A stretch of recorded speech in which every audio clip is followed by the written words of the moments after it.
explain in this video on assessment of respiratory rate and pulse or heart rate.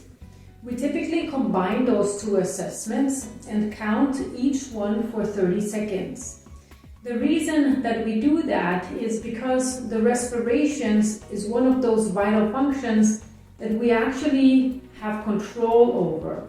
So the problem is that if we actually tell our patient that we're going to assess their respiratory rate, they are aware of it and they might alter their respiratory rate or frequency or depth because of it. So what we'll do is we'll assess the patient's radial pulse, count it for 30 seconds, and then continue to hold our fingers at the radial site. But for the next 30 seconds, we'll actually pay attention to the patient's chest rise and fall and count their respirations for 30 seconds. Then we'll have to remember both numbers and multiply them by 2 to have the 1 minute heart rate and the 1 minute respiratory rate. So let's go ahead and do that. Hi, I'm going to assess your pulse today. Is that okay? Yes. Okay, can I see your arm, please? Thank you. So I'll place my fingers right at the patient's radial artery and I want to use my index and middle finger.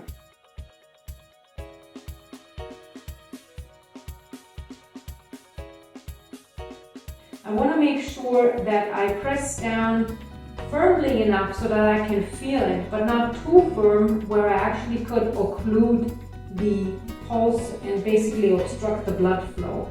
Sometimes you have to kind of move the fingers back and forth a little bit just to see where exactly that pulse is. So once you find it, then we'll start counting.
Thank you.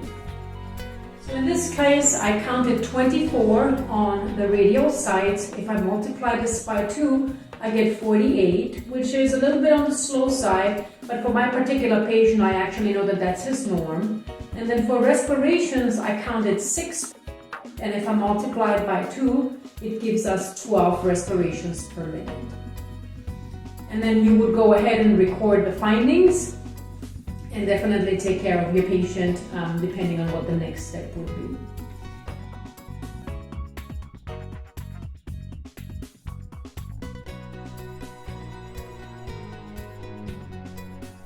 How to take a patient's manual blood pressure.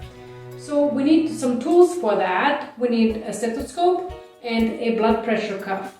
Let's take a look at the different compartments or parts of the blood pressure cuff first.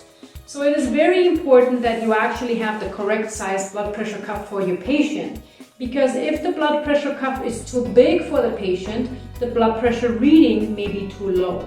If the blood pressure cuff is too small, the patient's blood pressure reading will be too high, and neither of those will give us an accurate reading of what the patient's blood pressure actually is. Now if we take a look at this blood pressure cuff, it'll tell us over here that it's an adult regular size, and then over here it also has the range in centimeters, which in this particular case is 25.4 to 40.6 centimeters. And then in order to make sure that we have the correct size of the cuff for our patient, we look on the inside of it and see that there is the Velcro part, and then right underneath here is the actual bladder, which is the part that gets inflated around the patient's arm. And the length of the bladder is supposed to be 40%, approximately 40% of the patient's upper arm circumference. So what we will do is we will put the blood pressure cuff on the patient and make sure that it covers less than half of the patient's arm circumference in order to be the right size. Now looking at the two other compartments or parts, we have our bulb here, the one that actually inflates the blood pressure cuff. So there is the dial, and then here's the bulb that we will actually squeeze to inflate the cuff. Now this dial, if you are right-handed, I would recommend holding it in your right hand and then having the control of the dial with your index finger and thumb, and then dial it up all the way until it comes to the stopping point.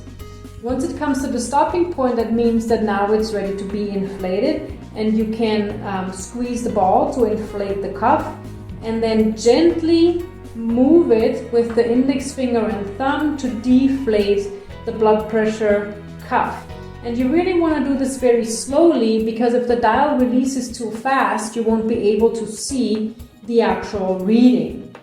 Now if you are left-handed, it helps to turn this bulb the other way and actually hold it with your left hand. Now in this case, you will need to turn it towards you to lock it. And then again, you hold it with the index finger and the thumb, and in this case, you will move it away from you to deflate. But see, it's very small movements here to make sure that the needle actually deflates at a rate that we can easily see the patient's blood pressure. The other part of the blood pressure cuff is the actual device that will give us the reading. As you can see here, it goes from 0 all the way to 300. It is very important that we assess the patient and ask them what their normal blood pressure is, and then inflate the blood pressure cuff to approximately 20 to 30 millimeters of mercury above their normal blood pressure. So for example, if the normal blood pressure is 110/70, we would inflate the cuff to approximately 130 to 140 and then slowly dial it so that you can easily see their normal blood pressure. There is no reason to inflate the blood pressure cuff to higher than that, because it exerts a lot of pressure on the patient's arm and actually causes some discomfort. Now take a look at the dials in between. So for example, from 60 to 80, there is a bigger line that says 7, that would be 70, and then in between we have smaller lines in increments of 2. So that would be 60, 62, 64, 66, 68, and 70. So it is really difficult on a manual blood pressure cuff to get odd numbers, because you really need Spider-Man vision to be able to see those in-between lines. So be aware of that, and make sure that you get your accurate readings, mostly with even numbers here. And then one more part we need to discuss is this little loop here. So this is actually a nifty little device, because you can hook the sphygmomanometer either from the bottom with the hook in here and hold it in place, or if you prefer, there are these two little prongs back there. You can actually hook it this way and it'll sit right here.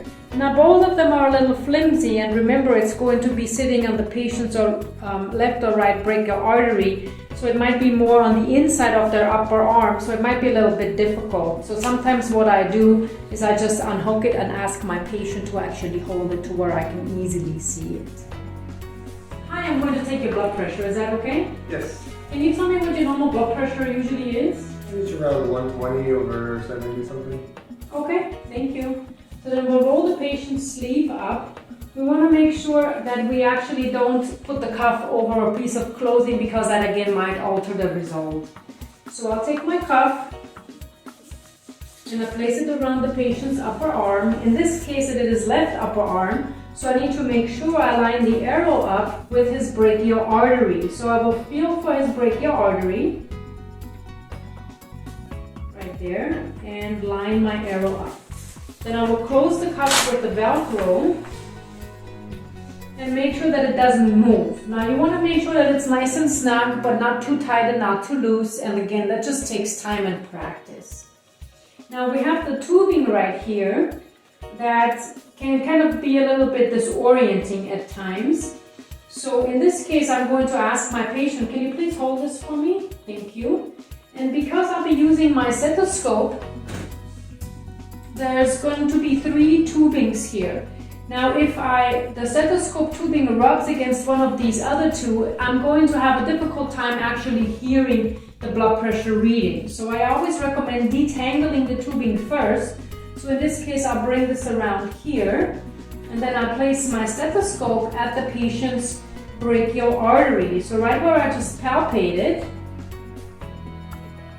I will put my stethoscope. Now make sure that you're not putting the stethoscope underneath or really jamming it underneath, because again, that might cause some friction that you can hear, and it'll be very distracting, especially if you're just starting to do that. So I put my stethoscope right here, and the best way to hold it is to secure it with your thumb of your non-dominant hand, and then have the fingers of the same hand behind the patient's arm. That way you can kind of squeeze it against here and it'll be pretty steady. Other techniques I've seen in the past is holding it with your index and middle finger, but that kind of makes it a little bit too wobbly for me. So I like the other version where you're really able to really just hold it and press it against the patient's skin. Of course, we're very gentle with that. And then I can let this go now because I have a good vision of my sphygmomanometer right here. So I'll put my earpieces in and I will start to inflate the cuff.